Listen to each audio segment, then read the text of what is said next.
அன்புச்செல்வன் அப்படின்னு ஒரு மளிகை கடைக்காரரு, அவரோட அப்பா வந்து சாமியப்பன். 2 பேரும் ஒன்றா தான் வந்து 20 வருஷமாக அவங்க மளிகை கடைக்கு காலையில் கிளம்பி போவாங்க, வியாபாரத்தை எல்லாம் பார்ப்பாங்க. சரக்கு வாங்க கிளம்புனாலும் சரி, 2 பேரும் ஒன்றா தான் ட்ராவல் பண்ணுவாங்க, ஒன்றா தான் வருவாங்க போவாங்க. அவரோட அப்பா வந்து சாமியப்பன் கடந்த வாரம் தவறிட்டார். அவர் தவறுனதுலேருந்து ரொம்ப வந்து இவர் வந்து மனசுடைஞ்சு போயிட்டார். அதாவது மகன் அன்புச்செல்வன் வந்து எங்கே போனாலும் வந்து அவங்க அப்பா ஞாபகமாகவே இருக்குது. ரொம்ப வந்து துக்கம் தாங்க முடியல.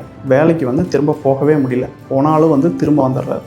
இங்கே என்ன நடக்குது அப்படின்னு பார்த்துக்கிட்டா, அன்புச்செல்வனோட மனசு வந்து எந்தெந்த இடத்துல அவங்க அப்பாவோட ஒன்றா இருந்தாரோ, எந்தெந்த வேலையை வந்து அவங்க அப்பாவோட சேர்ந்து செஞ்சாரோ எல்லாத்தையும் வந்து மனசு பதிய வச்சுருக்கோம்.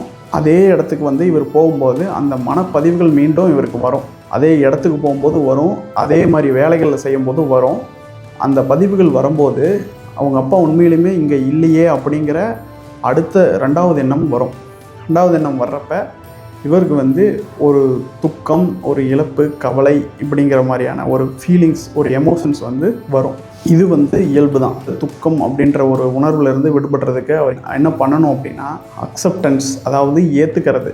அவர் அப்பாவோட ஒன்றா வேலை செஞ்ச இடத்துக்கெல்லாம் போனால் இவரோட நினைவுகள் வரும். அதே மாதிரி அவங்க அப்பாவோட சேர்ந்து செஞ்ச வேலைகளை எல்லாம் வந்து செய்யும்போது அவங்க அப்பாவோட ஞாபகங்கள் அப்படி தான் வரும். ஏன்னா மனதோட இயல்பு வந்து இதுதான் அப்படின்னு அவர் ஏற்றுக்கிட்டாரு அப்படின்னா, காலப்போக்கில் கொஞ்சம் கொஞ்சமாக ஒரு 2-3 வாரங்களில் அவரோட மனது வந்து ஏற்றுக்கும். அவங்க அப்பா இல்லை அப்படிங்கிறத வந்து ஏற்றுக்கும். அவரும் வந்து துக்கத்திலிருந்து விடுபட முடியும்.